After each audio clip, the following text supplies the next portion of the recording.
Hello guys, how's it going? My name is Dal, and soon Season 2 of War Within will be coming to an end. The patch 11.17, the final patch of the seasonal update, is releasing next week, and it's going to be a handful of months until Season 3 content is finally upon us, which means the final grind for the Season 2 endgame content and progression, especially when it comes to Mythic Plus dungeons, is going to be over soon. So now would be a pretty good time to start prepping the character with best slot gear, with all the different vendors and catch-ups to do your last minute push. Whether you're looking to get yourself mounts and achievements like KSM and Keystone Legend, or if you're actually looking to push potentially for title, then the class of Rogue is actually looking like it's at a pretty decent spot this season specifically, as Assassination has recently swung back towards the front for all of Rogue kind. Previously we took a look at a bleed, Assassination Rogue bleed that just devoured enemies when it comes to AoE damage. However, this other build, an Envenom hybrid single target build, comes in with a lot of focus damage that actually ends up benefiting them greatly when it comes to pushing Mythic Plus content. It's a versatile build that works for a variety of different compositions, and it might be your best build for success if you're trying to finish out this season strong. So today I want to go over this Assassination Big Envenom Poison build for Mythic Plus content. As always, if you guys want to see more class guides in the future, like for Season 3 content, be sure to follow the channel and subscribe. But otherwise, let's dive right in. So first things first, how did Assassination end up being the top pick? Because between Assassin and Outlaw, at least early on in the season, Outlaw with the physical damage comp was looking very good. And then they fixed Trickster, and it was starting to do a ton of damage, and then it started to feel really fun. However, Assassination I think ends up being a little bit better, especially when it comes to this season's push. And the main word that I could think of for Assass why it's so good right now is the word versatility. As Assassination, because it's so poison heavy and does a lot of nature damage, works really well with Demon Hunters in a composition, letting him inch out a little bit more damage. But also they're great in a melee specific comp, and melee comps have become a little bit more popular recently. Since you do a lot of melee and physical damage, you get buffed up by quite a decent bit of damage output from the buffs that those classes for melee comps provide. So because of that versatility, it allows you to be kind of malleable depending on the playstyle and the team composition you play into, which is really good, as some comps are just going to look for specific classes in order to maximize their effectiveness. But you also are a unique spec because you are a priority damage spec, and in some cases Assassination can almost seamlessly take a place of an arcane mage as long as you have somebody else that can provide a bloodlust, like a restoration shaman for instance. But you essentially are a priority damage class, and you take a very specific role that allows you to push out more single target damage, which, and specifically better yet, focus down a single powerful enemy instead of a big sea of just fodder enemies that just need to be torn down as quickly as possible. But being able to focus on one enemy that is like the toughest in the group is super important, because the faster you can eliminate that one target, the easier the pull is going to be, and that type of focus damage is huge in Mythic Plus content. Plus, rogues right now, there's actually quite a few opportunities for us to use Shroud in order to get around places, and Shroud skills are actually kind of massive for certain dungeons, so bringing a rogue inside of a group can actually open up some new possibilities for certain keystones, especially some of the higher keystone routes. Besides this, Assassination still sports very consistent damage, great burst damage, and also a great set of defensives. Less passive defenses that Outlaw would have with passive amounts of giga amounts of versatility, but great defenses regardless, especially with the talent of Elusionist and how it combines together with the Deathstalker and some of its defensive options. So while we take a look at the talent build, this is the build. This is the actual build, and I'll have the import codes down in the description of this video, but also on our Discord channel, where I'm going to update the Assassination Rogue PvE guide, adding this set of talents as well as the import code for this build as well. And this is essentially the build. It has very standard setup in the class challenge tree, picking up things like Deeper Strat, picking up things like Supercharger and Force Induction, going all the way down to Thistle Team, which is very standard. In the class challenge tree, it actually does end up leaning a lot heavier into single target damage. The Assassination fantasy is to find an enemy and mark him for death, to eliminate the target as quickly as possible, and this build heavily leans into this like singular focus type of fantasy that Assassination Rogue embodies, by allowing you to really prioritize a lot of talents to get huge focus damage while being able to do free cleave damage to everything around you. As for this build, we're going to be running Kingsbane, which is a classic, fantastic single target ability that does a ton of damage and is pretty easy to play into. It's pretty high impact on a 1-minute cooldown. We are going to be picking up some cleave damage since we're in the Mythic Plus dungeons, so Crimson Tempest is getting grabbed up. Things like Indiscriminate Carnage is getting grabbed up. Scent for Blood, or Scent of Blood, that allows your agility to scale up, so you can gain additional damage with extra agility for every target that you have bled up. And then things like Sudden Demise, which buffs up your blades and gives you some execute potential within AoE packs specifically. However, a lot of this build is going to focus on priority damage, as it's more of a poison build more than anything. So we're going to be picking up talents like Amplifying Poison to buff the damage or Envenom, but also letting Envenom double up on one another with Twist and Knife, and even further empowering it with Rapid Injection, which creates for a very powerful combo altogether, allowing us for some fantastic single target damage. And that Envenom is then going to cleave to everything around you with Caustic Spatter, where as long as the target is affected by Caustic Spatter, once they're blood up and with a Rupture and you have a deadly poison on them and you hit them with a Mutilate, you apply a debuff of Caustic Spatter, causing poison damage to splash to nearby enemies. And poison can be Envenom, your actual weapon poisons, as well as Kingsbane, which is also considered a poison, which allows for this splash damage that comes from pure single target damage, which is just absolutely gorgeous to play into. So you have some really juicy Envenoms that you're hitting back to back together with a Deathstalker, which helps further empower that Envenom focused playstyle, transforming pure single target damage into cleave damage in general. The Deathstalker's ability of Deathstalker's Mark adds you additional plague damage every time you use a finisher against a target. This also creates a situation where we want to use at minimum 5 common points into a finisher. We don't really, like as a rogue, you do have talents in order to get more common points than just 5, but at a bare minimum you need at least 5 for Deathstalker's Mark to try to consume it as quickly as possible. So this encourages us to spam out as many Envenoms as we can for the Deathstalker's Mark damage amplification. And then this lets us cycle into Darkest Night. Once we consume all of those stacks really quickly, the next Envenom is going to be harder hitting, guaranteed crit, and will remark the target. So we're encouraged to try to spam as many Envenoms as possible just to burn through all these charges to get Darkest Night. Reapply a strong Darkest Night, which will cleave everybody, and then burn through it again, really allowing us just to do a ton of single target focus damage and just melt everything around us, which is absolutely amazing to play into. Then you also have other tools within the talent tree, like Singular Focus, that gives us even more single target damage. Enemies that are marked will now take 5% additional damage from all other sources as pure plague damage. So if, let's say, you're going to like a big AoE pack, you're going to be slamming a mini boss or something like a Priory with a bunch of Envenoms, and you're also going to have everything blood up with a Crimson Tempest, a couple of Ruptures maybe here and there, together with things like Indiscriminate Carnage, since it'll cleave to nearby targets. And all that additional bleed damage funnels back into that priority damage target. So this adds even more singular damage, single target damage to that enemy, giving you even better funnel damage. That AoE becomes single target. It is so strong. But the ability itself doesn't really look amazing when it comes to the overall breakdown, but when you think about just how much single target damage certain enemies are taken from this ability alone, it is quite a lot. So when you have like maybe like the careless hobgoblins in the Cinderbrew, for example, those guys need to be taken out very quickly. You can just dump a bunch of singular focus damage back into them, and in Priory in particular, this ends up being even more important. The more enemies you pull in AoE, the better that single target damage becomes, which is super fun to play into.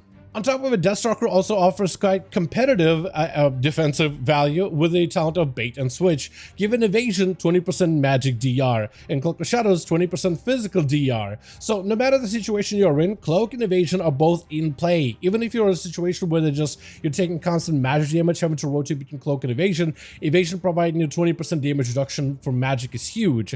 This can stack up with things like Elusiveness, where while Evasion is active, it also further reduces your damage taken by additional bit. So put together, it actually creates a very strong defensive window where Evasion is no longer an ability to dodge damage, but it's rather your wall every 2 minutes. Which Assassination had the same cooldown reduction mechanics as Outlaw, so you could use the ability a lot more regularly, but it is one of those stronger defenses that can be used during very core situations, and it's highly impactful to make sure that you stay alive and in play.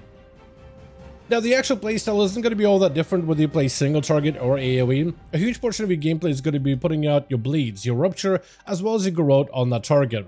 Ideally, you want to spread a couple of those bleeds together with Crimson Tempest in AoE, and you're trying to, let's say, just spread a couple of ruptures more than anything. Because of your tier set, you have a lot of value for buffing up abilities such as your bleeds, rupture, corrode, and envenom. So you're primarily prioritizing rupture as a bleed that you're looking to spread. Corrode should be used on a primary target because we're running talents such as lethal dose, so the more debuffs you have on a target, the more damage they'll take, so you at least want to make sure you have it down on a singular target. But generally in AoE, you'll just spread at least a couple of these bleeds. You don't really need too many ruptures. We're primarily going to be spreading enough ruptures for Scent of Blood, so 5 targets maximum is all you need. But also, even with 5 ruptures being active, that is going to be a ton of energy that you're going to be generating, and you're just going to be looking for places or ways to burn through that energy very, very quickly, and you'll just basically have endless amount of energy, so you'll never really get through it and burn through it, honestly. In most cases, you at least bare minimum want to maintain Crimson Tempest as an additional bleed. If you can't spread up too many ruptures on targets, Crimson Tempest deals additional damage for every target that you have bleeding up to a certain cap. But the ability itself, while it's primarily a AoE bleed, it actually is not terrible to even apply it on pure single target. So even on single target, you'll maintain Rupture and Corrode, which are necessary for you to be able to regain energy with Venomous Wounds. But if, let's say, you are outside of your Kingsbane burst windows, it's actually not a bad idea to maintain a Crimson Tempest. Because of our tier set, it actually buffs the damage of it by a decent bit, and it becomes actually worth maintaining for the most part. Not a bleed that you need to maintain at all times, however, but only a bleed you really need to maintain whenever you're not going for a big Kingsbane window. So just something you should maintain during downtime. So the way that you play with your bleeds, whether it's single target or AoE, it basically doesn't really change all that much. You're just maintaining bleeds at all times outside of your big burst windows. However, once you securely were able to spread a bunch of bleeds to multiple targets, from there you're going to be building calm points, and then making sure to mutilate the target for Caustic Spatter, and then spam it as many envenoms as you can. Because of the way the Caustic Spatter works, it allows that cleave damage to just, or poison damage to cleave to all nearby targets. This also allows us to play into our primary playstyle of Deathstalker, allowing us to cycle through as many envenoms as possible until you get a big envenom. And that's essentially how you play the spec. And from there, you're just playing around the Deathstalker's mark. Once you consume 3, you gotta make sure to build full calm points for your Darkest Night. So, goal 1, put up your bleeds on a target for energy and buffs. 2, spam envenom as much as possible. 3, watch out for your Deathstalker's mark and try to play around the capsule as best you can. And if you can do these 3 things, you're gonna be able to get some fantastic damage out of Assassination. As for the cooldowns, for the most part, Assassination plays really simply with things like your Deathmark and your Kingsbane. Deathmark on cooldown, Kingsbane on cooldown, and if you keep both of these cool abilities on cooldown at all times, they'll usually line up together pretty well. With Kingsbane, you will want to make sure that you are, let's say, you're putting up Rupture, your poison on the target, mutilate them with Caustic Spatter, and as you hit the target with Kingsbane, that Kingsbane damage will also cleave to all targets nearby. So that is something you're going to have to be very, very, very careful of. But it's why we play Caustic Spatter. It allows our single target damage to cleave things around us, which is why it's so good in the overall grand scheme of Assassination within M+ content. Why this playstyle works as well as it does, allowing our single target damage to become so good at cleave and AoE, is our tier set, which is not my favorite. Your abilities have a chance to randomly grant you buffs of Winning Streak, stacking up, increasing damage of Envenom, Rupture, and Crimson Tempest by up to 30%, which is sizable. However, every time you use any of those finishers, there's a chance you can lose the buff, which is a bit of an oh no. However, there's also an RNG chance on top of that. Talk about the amount of RNG. Like, if you're not a fan of Outlaw Rogue and you don't like the RNG, this tier set gives Assassination so much unnecessary RNG, but I digress. Anytime you will have a chance to lose Winning Streak, there's a small chance instead you will actually gain a different buff instead, which actually makes it so that you gain maximum stacks of Winning Streak for 4 seconds. These buffs cannot go away for a few seconds, and they are 50% more effective. So you just basically get a juiced up version of Winning Streak that can disappear. However, the only way to really try to proc that 4 set is to spam as many finishers as possible. This is why partially Assassination widely transitioned into a spammy Envenom build. 1, because it works really well with Deathstalker. 2, it gets you a lot of good single target damage with Deathstalker. But 3, allows you to activate that tier set, the 4 set, a lot more often, fishing for that 4 set buff that increases the damage of your bleeds and your envenoms, allowing you better single target damage as well as cleave damage that is perfect for Mythic Plus encounters. Not everybody is going to be a fan of this playstyle in particular. You might actually enjoy an Assassination full bleed AoE build. However, if you are trying to push up Mythic Plus dungeons, that priority damage has become a lot more important, especially as you do in a higher tier of keys. There's so many different bosses and encounters where there's usually a lot of enemies that are quite annoying, but there's usually one enemy that is the highest priority that everybody should be taking out really quickly. And while Assassination can do good AoE damage, we're not quite an Unholy Death Knight or a Balanced Druid that can just do spread cleave AoE and just melt everything evenly. But we can prioritize specific targets and get free AoE damage out of fantastic single target damage, and even do some AoE in order to funnel it back into single target, which gives us a very specific playstyle that is right now invaluable for anybody pushing M+ content. Now let's go over the gear and stats, and if you are looking for a more detailed guide on how to properly gear your character, I would check out our Discord link down below. Look at it in every description of every single video, and there you should be able to get our written guide for Assassination Rogues, which will be slightly updated for this build specifically, but it has a lot of other information like how to sim your character properly to get the most accurate information as to what kind of stats, what kind of gear you should be running. But I did want to give you a rundown of what stats you should prioritize for this build. This is going to be a mastery heavy playstyle. It is very hungry for mastery. So you're looking at ideally bare minimum like 20,000 points worth of mastery, which is pretty doable, especially for crafting gear and some of the items you can pick up from the cartel vendors. So this is going to be a stat that you're going to prioritize the most, as it increases the damage of both poisons and bleeds, and it's going to be kind of your creme de la creme of where your damage comes from. From there, you want about basically the same amount, if not less, of critical strike. Crit is fantastic for SS because it just allows our abilities to hit harder, but it's also how we generate our combo points. Now, with Seal of Fate, critical strikes with attacks that generate combo points can grant additional combo points per critical strike. So certain abilities like Fan on Ice, if it hits one target and it crits, that can be up to 2 combo points. But if it hits a group of enemies and it has a bunch of crits, that can basically fill your combo point bar all the way full if it just lands a bunch of hits. So the more enemies you're fighting, the more chances for you to crit, the more combo points you can get from a single ability. Even abilities like Mutilate are actually a 2-parter attack, since you're striking with both your main hand and offhand daggers. And because of this, Mutilate can actually generate you anywhere between 2 combo points, 3 combo points if one of those daggers crits, or 4 combo points if both of those dagger strikes crit. So for 50 energy, 4 combo points is a huge value gain, which is why you prioritize critical strike when it comes to M+ content, mostly for Fan on Ice, but also because it's just super efficient. From there, stats like Versatility are actually not that bad defensively or offensively, mostly because Haste is not an ideal stat for us. We want about maybe 4,000 points or so of Haste at most. We don't really want a lot of Haste generally. You'll get a lot of Haste naturally from some of the items you can pick up from the cartel vendor or from the raid specifically, but yeah, you're not really looking to get a crazy amount of Haste generally speaking. Speaking about the cartel vendor, if you're going to be gearing now through some of the raid and dungeon pieces, I do want to go over some of the items you should be on the lookout for. From the raid, I think Jaster's Diamond is a fantastic pickup, which I didn't really pick up this week. I'm probably going to pick it up next time I get my coins, but this is a great ring. Lots of mastery, plenty of haste, which is not crazy, but it does give your allies some secondary stats, which is also pretty good. I think it's just one of the best items you can get right now, and it's just so heavily favored into one of our best stats, which is mastery, that it's a must-have pickup even on hero track generally.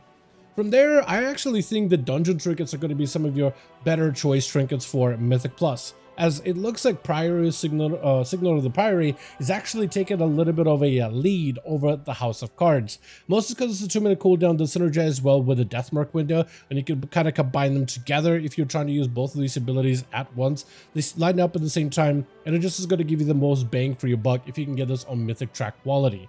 Another trinket that's also really good is Improvised C4M Pacemaker, which grants you critical strike chance, and that crit can translate into more resources, which makes it a go-to stat stick trinket that we will run that'll just make your resource generation a lot better.